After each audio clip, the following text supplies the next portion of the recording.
어느 대학생 아들과 부모님이 나눈 대화 내용을 제가 여러분들께 잠시 소개해 드리려고 합니다. 여러분 한번 잘 들어보세요. 대학생 아들과 부모님이 나눈 대화 내용입니다. 아빠, 엄마, 저는 나중에 아이를 낳고 키우게 된다면은 아빠, 엄마처럼 아이를 키우고 싶어요. 그러자 아이의 엄마 되시는 분이 묻습니다. 왜? 왜 그런 생각을 했어? 그랬더니 아이가 이렇게 얘기해요.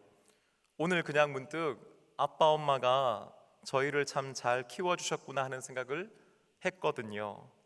그래서 아이 엄마가 또 묻습니다. 잘 키워줬다는 게 무슨 뜻이야? 왜 그렇게 생각했어? 그러니까 아이가 이렇게 얘기합니다. 여러 가지가 있는데 그중 하나가 저희들이 잘못했을 때 저희들을 혼내주신 거예요. 그렇게 얘기를 하는 겁니다. 그래서 아이 아빠가 이번엔 또 이렇게 얘기해요. 그래? 아빠는 가끔 너희들 혼낸 거 후회하고 있고 어떤 건 참 미안하다고 느끼고 있거든. 그랬더니 아이가 이렇게 얘기하는 겁니다. 아니에요, 아빠. 아닌 걸 아니라고 말씀해 주신 것이 저에게 큰 힘이 되었어요. 그때는 이해가 안 되기도 했고 받아들이기 어려운 것들도 있었는데 시간이 지나고 나니까 아닌 걸 아니라고 해주시고 정확하게 가르쳐 주셨던 것이 저에게 정말 큰 도움이 되고 있어요. 여러분 어떻게 들리세요? 올 초에 저희 부부와 미국에서 지금 대학 다니고 있는 둘째 아이가 나눈 대화 내용입니다. 그냥 그 녀석이 그냥 영상 통화하는데 문득 그 얘기를 하는데요. 이게 마음이 울컥하더라고요. 그리고 참 고맙더라고요. 저와 처가 다 잘했겠습니까? 그렇지 않죠. 때로는 강하게 혼내기도 했고요. 큰 소리 쳤던 적도 있었습니다. 아이가 말한 대로 아이가 이해하기 어려웠던 때도 있었고 받아들이기 힘들었던 것도 분명히 있었을 텐데도 그래도 부모의 마음을 또 진심을 사랑을 아이가 받아주었구나라고 하는 생각을 했습니다. 제가 올해 50이 되었습니다. 이부 때는 누가 그렇게 안 보이신다고 해주셨는데 생일을 지날 때요 문득 이런 생각을 했었더랬습니다. 내가 아직 참 많이 부족하지만 그래도 내가 이만큼 사람 구실하면서 살 수 있는 것이 부모님의 잔소리 덕분이구나 라고 하는 것. 어렸을 때 젊었을 때는요 듣기 싫었던 그 말들이 있지 않습니까? 또 대수롭지 않게 지나쳐버렸던 말씀들이 차곡차곡 쌓여서 오늘의 저를 만들어준 것이 아닌가 하는 생각을 하게 됐던 것이지요. 저는 그것을 나이 50에 깨달았는데 저희 둘째 아이는 20살에 깨달았으니까 애비보다 나은 아들이 아닌가라는 생각도 해보게 됩니다. 오늘 우리가 함께 읽은 본문 히브리서 12장 4절부터 11절까지의 말씀에 반복적으로 지금 기록되어 있는 단어 하나가 있죠. 그것은 바로 징계라고 하는 것입니다. 여러분 징계라고 하는 단어를 딱 들었을 때 어떤 생각이 드세요? 뭐가 떠오르세요? 네, 맞아요. 혼나는 거, 벌 받는 거. 그쵸? 제가 국어 대사전을 찾아봤더니요 징계라고 하는 단어를 이렇게 정의하고 있습니다. 허물이나 잘못을 뉘우치도록 나무라며 경계함. 또 이런 뜻도 있어요. 부정이나 부당한 행위에 대하여 제재를 가함. 뭐 좀 그럴듯하게 써놨지만 간단하게 말하면 뭐예요? 혼나는 거고 또 벌 받는 것, 그게 징계라고 하는 겁니다. 오늘 우리가 이 말씀을 좀 바르게 이해하기 위해서는요 이 말씀이 쓰여졌던 시대적인 배경을 좀 이해할 필요가 있습니다. 히브리서는 누가 썼는지 또 누가 처음 이 글을 받아 읽어봤는지 그리고 언제 쓰여진 것인지를 정확하게 단정하기가 좀 어렵습니다. 그렇기 때문에 이 성경 본문과 또 초기의 교회 문헌들 그리고 많은 신학자들의 의견을 수렴해서 아마도 주님 오신 후 그러니까 주후 AD 60 60년대 말 혹은 70년 무렵에 로마에 있는 초대교회 성도들에게 보여진 편지였을 것이다라고 추측합니다. 이 당시에는 기독교에 대한 로마 제국의 박해가 진행되고 있었지요. 당시 초대교회 성도들이 당했던 여러 가지 많은 고난과 어려움들이 있었습니다. 그것들을 히브리서 11장 35절부터 38절까지의 말씀은 이렇게 나열하고 있어요. 여러분 한번 들어보세요. 심한 고문, 조롱과 채찍질 뿐 아니라 결박과 옥에 갇히는 시련, 돌로 치는 것과 톱으로 켜는 것과 시험과 칼로 죽임을 당하였고, 양과 염소의 가죽을 쓰고 유리하여 궁핍과 환난과 학대를 당했으며, 광야와 산과 동굴과 토굴에 유리하였느니라. 이런 고난과 박해를 받아야 했던 하등의 이유가 없었습니다. 굳이 하나를 꼽는다면요, 그것은 이들이 예수님을 믿었다라고 하는 것입니다. 예수님을 자신들의 구원자시요 주님이라고 믿고 고백하고 그렇게 살았기 때문에 당했던 어려움들이었습니다. 생각해 보십시오. 예수님을 믿는다는 이유만으로 온 세상이 적으로 돌아선 세상을 산다는 것은 어떤 것이겠습니까? 얼마나 힘들고 어려웠겠습니까? 얼마나 두렵고 외로웠겠습니까? 사는 게 아니었겠지요. 너무 힘이 들었을 것 같습니다. 그러니까 초대교회 성도들 중에서 이런 상황을 받아들이지를 못하는 겁니다. 이해가 되지를 않는 겁니다. 아니, 예수를 믿는다고 어떻게 이럴 수가 있나라고 하는 거죠. 아니, 하나님께서 함께 하신다는데 어떻게 이럴 수가 있냐라고 하는 겁니다. 그러면서 신앙을 떠나고 교회를 떠나는 사람들이 생겨나기 시작했습니다. 바로 그때에 하나님께서 저들을 향해 주신 말씀이 바로 히브리서, 그 중에서도 히브리서 12장의 말씀인 겁니다. 우리가 추석 전에 2주 동안 걸쳐서 살펴보았듯이 우리 믿음의 사람들은 세상 사람들이 다 하는 인생의 경주와 별도로 믿음의 경주를 해나가는 사람이라고 말씀드렸습니다. 이 믿음의 경주를 할 때 우리가 기억해야 되는 것이 있는데, 하나는 예수님을, 아니 예수님만을 바라보는 것이고, 다른 하나는 그 예수님을 기억하는 것, 생각하는 것이라고 말씀드렸습니다. 오늘 본문 말씀은 이어지는 말씀들입니다. 우리 4절과 5절 상반절의 말씀을 함께 읽어봅니다. 시작. 너희가 죄와 싸우되 아직 피 흘리기까지는 대항하지 아니하고 또 아들들에게 권하는 것 같이 너희에게 권면하신 말씀도 잊었도다. 아멘. 두 가지를 지적하고 계세요.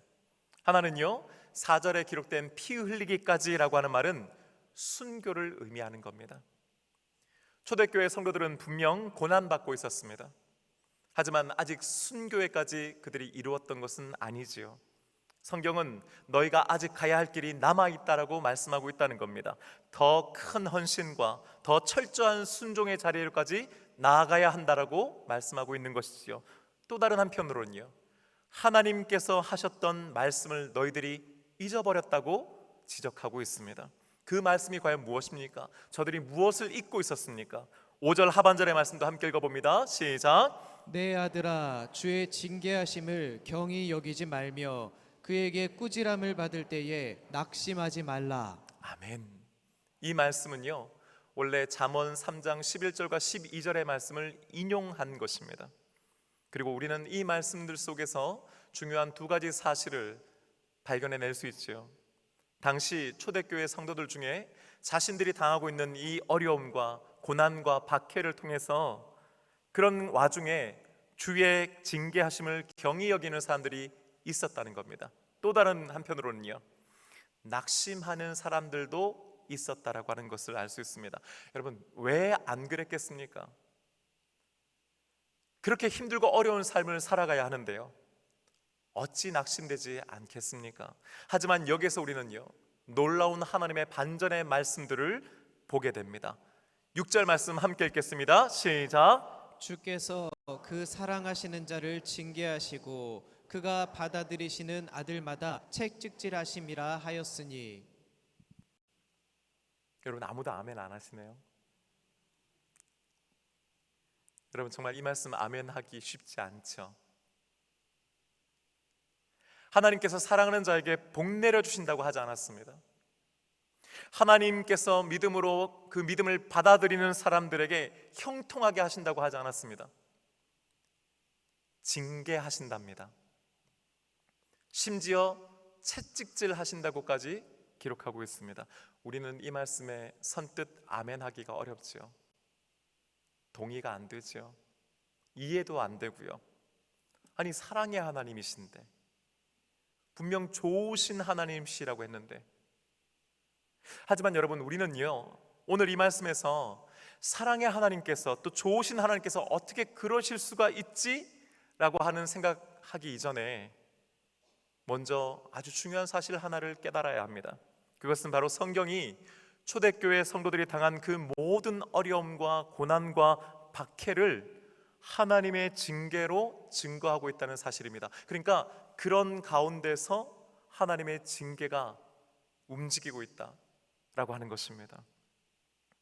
아마 여러분들 중에서는 이런 반문을 하시는 분이 계실지 모르겠습니다. 맞아요, 목사님. 바로 그게 문제입니다. 그게 잘못된 겁니다. 어떻게 하나님께서 하나님을 믿는 사람들에게 이런 징계를 내리실 수 있단 말입니까? 아니, 예수 믿는 것이 징계받을 일입니까? 하는 거죠. 이건 뭔가 잘못된 겁니다. 그러니 우리는 아멘할 수 없습니다라고 말이죠. 그런데 여러분, 사실은요, 이 징계라고 하는 단어를 우리가 제대로 이해하지 못한 데서 오는 오해이고 오독입니다.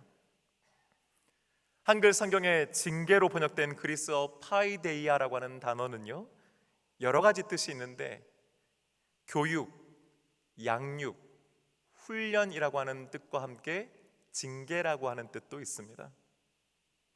조금 더 명확하게 설명하자면요, 특별히 어린아이나 하인이나 노예를 교육하거나 훈련하고 가르치는 것이 바로 파이데이아입니다. 그런데 경우에 따라서는 때려서라도 혹은 벌 주어서라도 라고 하는 의미가 이 단어 안에 내포되어 있어요. 그러다 보니까 징계라고 하는 의미로도 사용되는 겁니다. 그런데요, 한글 성경은 이 여러 가지 뜻들 중에서 유독 징계라고 하는 이 표현을 선택했고 번역해서 기록하고 있는 것입니다. 하지만 대부분의 영어 성경들은요, 킹 제임스 버전을 제외하고는 이 단어를 훈련, 교정, 훈육이라는 의미에서 디스플린이라고 하는 단어로 번역하고 있어요. 혹은 트레이닝이라고 하는 단어를 씁니다. 어떠세요? 징계라고 하는 단어의 어감보다 훈련, 훈육이라고 하니까 좀 안심이 되세요? 아, 그렇게도 보면 되는구나 라고 말이죠. 하지만 여러분, 중요한 게 뭡니까? 하나님께서는 우리를 그냥 놔두시지 않는다는 것입니다. 우리가 알아서 하나님 잘 믿고 하나님 말씀대로 살도록 맡겨두지는 않으신다는 거예요. 하나님께서는 우리가 도저히 이해할 수 없는 고난과 어려움과 고통을 주시기도 하십니다. 심지어 박해까지도요. 하지만 오늘 말씀은 그것들이 하나님의 징계, 하나님의 훈련과 훈육이라고 말씀하고 있다는 것이죠. 하나님은 우리들이 바르게 성장하고 계속해서 믿음의 길을 가도록 끊임없이 훈련시키시고 훈육하신다라고 하는 말씀인 줄로 믿습니다. 여러분, 솔직히 우리끼리니까 하는 말이지만은 우리가 가만히 놔두면 믿음 생활 잘 할 사람들입니까? 우리에게 만약 우리가 원하는 대로 복과 형통만을 주시면요, 우리가 그것들을 받으면요, 어련히 우리가 하나님 잘 믿으면서 사는 그런 사람들입니까?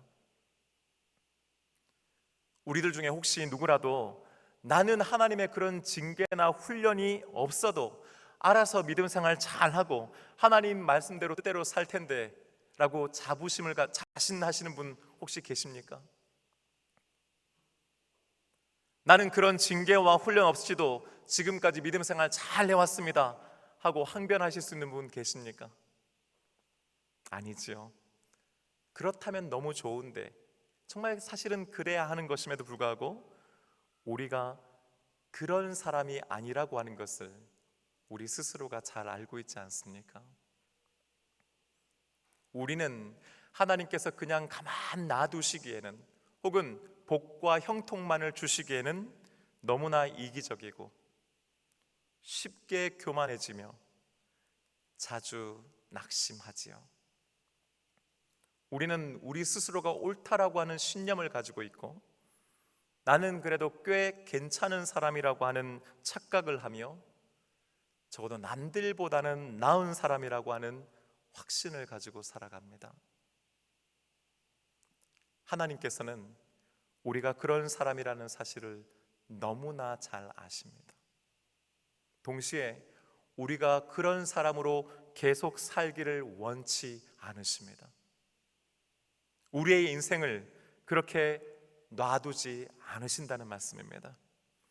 하나님께서는 그래서 우리들을 파이데이아 하십니다. 징계하십니다. 훈육하시고 훈련시키시는 겁니다. 그렇다면요, 마치 주인이 노예를 다루듯 하인을 다루듯 하나요? 아니요, 그렇지 않습니다. 아버지가 아들을 다루듯 징계하시고 훈육하시는 줄로 믿습니다. 7절 말씀 여러분 우리 함께 읽어보십시다. 너희가 참음은 징계를 받기 위함이라. 하나님이 아들과 같이 너희를 대우하시나니 어찌 아버지가 징계하지 않는 아들이 있으리요. 아멘. 허물과 죄로 죽었던 저와 여러분은 하나님께서 예수 그리스도를 믿는 믿음을 통해서 다시 살려주셨습니다. 어디 그뿐입니까? 하나님의 자녀가 되는 권세까지도 주신 줄로 믿습니다. 그렇습니다. 하나님께서 저와 여러분을 하나님의 자녀 삼아 주신 것입니다. 하나님께서 우리를 그렇게 대우해 주신다는 말씀입니다. 그렇기에 하나님의 징계는 마치 주인이 노예를 다루는 것처럼 함부로 다루는 그런 것이 아닙니다. 거기에는 아버지의 사랑이 담겨 있습니다. 혼내서라도, 엄히 꾸짖어서라도 어떻게든 바르게 잘 자라주기를 바라는 아버지의 소원과 바램과 기대가 거기에 담겨져 있는 것입니다. 마치 우리가 부모로서 우리 자식들을 나무라고 혼내는 것처럼 말이지요. 자식은 부모에게 혼날 수밖에 없지 않습니까? 우리들 중에서 그 누가 부모로부터 아무런 징계를 받지 않고 자란 사람이 있겠습니까? 반대로 우리들 중 그 누가 우리 자녀들에게 아무런 훈계를 하지 않으면서 아이를 양육하는 사람이 있습니까? 그래서 8절 말씀은 우리에게 이렇게 증거하고 있습니다. 8절 말씀 함께 읽겠습니다. 징계는 다 받는 것이거늘 너희에게 없으면 사생자요 친아들이 아니니라. 아멘. 자식이라면 당연히 부모의 징계, 훈육을 받는 거라는 겁니다. 만약 이것이 없다면요, 그것은 사생아, 즉 부모가 없는 자식이란 말이요, 부모가 있어도 그 부모는 친부가 아니라고 하는 의미라는 것입니다. 이 말을 바꿔보면요, 우리가 하나님의 징계를 받고 있다는 것은 하나님께서 우리의 아버지이시고 우리가 그분의 친아들과 친딸이라고 하는 증거요, 약속이라고 하는 의미인 줄로 믿습니다. 9절 말씀 여러분 우리 함께 읽어보십시다. 또 우리 육신의 아버지가 우리를 징계하여도 공경하였거든 하물며 모든 영의 아버지께 더욱 복종하며 살려하지 않겠느냐. 아멘. 육신의 아버지가 징계한다고 해서 집 나갑니까? 물론 간혹 그런 경우도 있긴 하더라고요. 하지만 여러분, 인연을 끊거나 다시 안 보고 그러지 않지요. 다시 보지요. 다시 엎드리지요. 다시 공경하지요. 왜 그렇습니까? 끝내 그래, 그래도 이게 나 잘되라고 하시는 말씀이지라고 수긍하고 받아들이기 때문입니다. 성경은요, 하물며라고 했습니다. 하늘 아버지께서 하물며 어쩌시겠냐는 겁니다. 어떤 마음이시겠냐는 겁니다. 그러니 더욱 복종하며 살아야 하는 것 아니겠느냐고 성경은 우리를 권면하고 있습니다.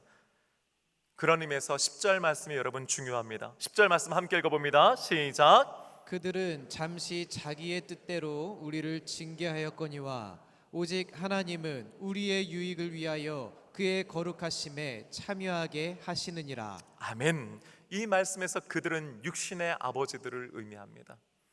육신의 아버지들은 자기의 뜻대로 아이들을 징계합니다. 때로는요, 잘못 알고 징계할 때도 있고, 때로는 잘못한 것 그 이상으로 감정을 쏟아내면서 아이들을 나무랄 때도 있는 것이지요. 하지만 하나님의 징계는 그것들과는 다릅니다. 어떻게 다릅니까?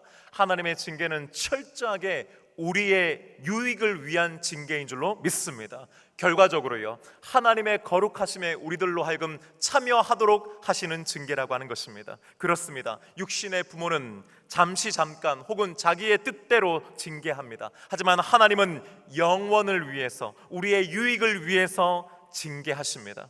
육신의 부모는 불완전하게 알면서 징계합니다. 하지만 하나님은 완전한 사랑과 지혜로 저와 여러분을 훈계하시는 줄로 믿습니다. 육신의 부모의 징계는 때로는 실수합니다. 때로는 감정이 앞섭니다. 감정에 휘둘립니다. 하지만 하나님의 훈련은 결코 실수가 없으신 줄로 믿습니다. 여러분, 여러분 이미 알고 계시지만은 33살 때 미국 시카고로 유학을 갔습니다. 제가 유학을 갈 때만 해도요, 가봤더니 한국에서 유학 오신 목사님들 중에서 제가 나이가 제일 어렸습니다. 제가 유학을 갈 때만 해도요, 빨리 학위 마치고 와가지고 그래도 좀 규모 있는 교회에서 담임 목사가 되려고 하는 욕심을 가지고 있었습니다. 돌아와서 좀 멋있게 목회하고 싶었습니다. 잘하고 싶었고요, 성공하고 싶었던 마음이 컸었습니다. 하지만 그랬던 저를 하나님께서는 이끌어 인디애나주 포트웨이에서 한마음 장로교회를 개척하게 하셨고, 그 개척교회를 13년 동안 맡아 목회하게 하셨습니다. 행복했고 감사했고 정말 많은 은혜가 있었습니다. 하지만 돌이켜보면 그 시간은 하나님의 징계를 받는 시간이었습니다. 매일, 매주, 매월, 매년 가난했습니다. 제가 이 설교를 하고 나서 일부 예배 마치고 나서 아내하고 같이 앉아 커피를 마셨는데요, 아내가 그때 있었던 에피소드 하나를 저한테 알려주는 겁니다. 우리가 얼마나 가난했었는지인 거예요. 여러분 궁금하세요? 다음번에 말씀드리겠습니다.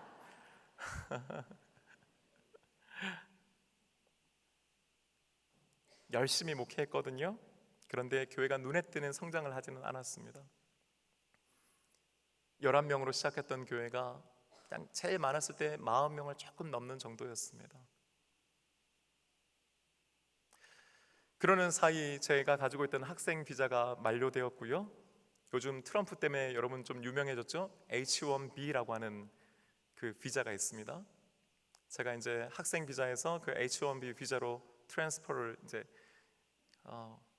바꾸려고 시도를 했는데요,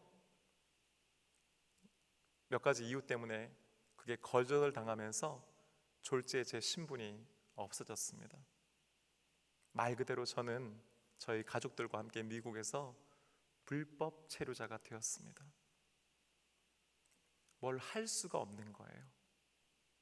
저희 아이들을 대학 가는 길도 막힌 거나 다름없었습니다. 제 힘으로는 저희 아이들을 대학도 보낼 수가 없었습니다. 얼마나 힘들었는지요, 얼마나 어려웠는지 모릅니다. 얼마나 많이 아내와 울었는지 모릅니다. 하지만 동시에 그랬기에 주님만 바라볼 수밖에 없었습니다. 주님을 의지할 수밖에 없었습니다. 다른 방법이 없었거든요. 다른 길이 보이지 않았거든요. 그랬던 저를 하나님께서 2023년 12월 동서원교회 담임 목사로 불러주셨습니다.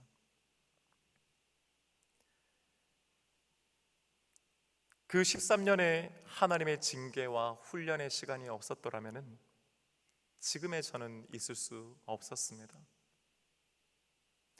여전히 물론 제가 한없이 부족합니다마는 그래도 제 자신이 이제는 아무것도 아니고 아무것도 할 수 없고 아무런 능력도 없다는 사실을 담담하게 고백하게 될 수 있는 것도, 그나마 제가 한국에 돌아와서 작은 교회에서 어렵게 목회하시는 목사님들을 만나고 그분과 대화하고 식사하고 또 그분들을 돕고자 하는 마음을 가지게 된 것과 성도님들 한 분 한 분과 정말 이 교회가 소중하다라고 하는 것을 깨닫게 된 이 모든 것이 그 하나님의 13년 동안의 징계와 훈련의 시간이 있었기에 가능했던 것임을 저는 고백합니다. 11절 말씀 여러분 우리 함께 읽어보십시다. 무릇 징계가 당시에는 즐거워 보이지 않고 슬퍼 보이나 후에 그로 말미암아 연단받은 자들은 의와 평강의 열매를 맺느니라. 아멘. 그때는 몰랐습니다. 하나님의 징계와 훈련의 시간일 때는요, 기쁘거나 즐겁지 않았습니다. 힘들고 어렵기만 했습니다. 이런 고난과 어려움이 영원히 계속될 것만 같아서 너무너무 두려웠습니다. 답답했습니다. 안 해본 것이 없이 했지만 제대로 되는 건 역시 없었던 시기였습니다. 하지만 여러분, 오늘 말씀은 우리에게 이렇게 기록하고 있습니다. 후에, 그렇습니다 여러분, 나중에. 무슨 뜻입니까? 이 하나님의 징계, 하나님의 훈련은 지나간다라고 하는 것입니다. 끝나는 때가 있다라고 하는 의미입니다. 그리고 그 하나님의 징계가 끝나 그것을 다 받아 연단받은 사람들은 의와 평강의 열매를 맺게 된다고 약속해 주시는 줄로 믿습니다. 사랑하는 여러분, 저는 제 삶 가운데 하나님의 징계가 있고 또한 그것이 저에게 필요하다라고 하는 것을 이제 압니다. 저는 하나님의 징계가 은혜요 사랑임을 믿습니다. 혹시 지금 여러분들 중에서 마치 그 옛날 로마에 있는 초대교회 성도들이 받았던 것 같은 어려움을 당하고 있는 분들이 분명 계실 겁니다. 여러분들의 상황과 형편과 처지가 기가 막힌 분들이 계실 겁니다. 이해가 되지 않고 받아들이기 어려운 분들도 계실 겁니다.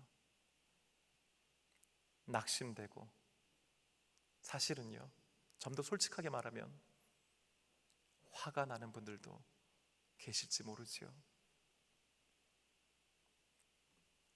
하지만 여러분, 하나님의 징계, 아니 하나님의 훈련, 훈육을 받고 계시는 중이신 겁니다.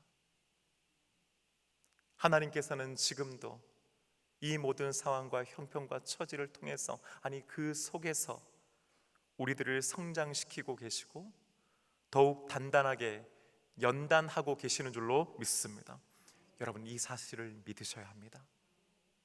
그리고 이 사실을 주님께 기도로 고백해야 합니다. 지금은 즐거워 보이지 않고 슬퍼 보입니다. 아니요, 슬픕니다. 아픕니다. 어렵습니다. 숨이 쉬어지지 않고 죽을 것 같습니다. 하지만 기억하십시다. 후에 지나가게 되고 그로 말미암아 연단받은 여러분은 의와 평강의 열매를 반드시 맺게 될 줄로 믿습니다. 여러분, 이 말씀을 믿고 이번 한 주간 하나님의 그 징계를 은혜로 사랑으로 받고 고백하면서 하루하루를 살아가시는 저와 여러분 되시기를 주님의 이름으로 축복합니다.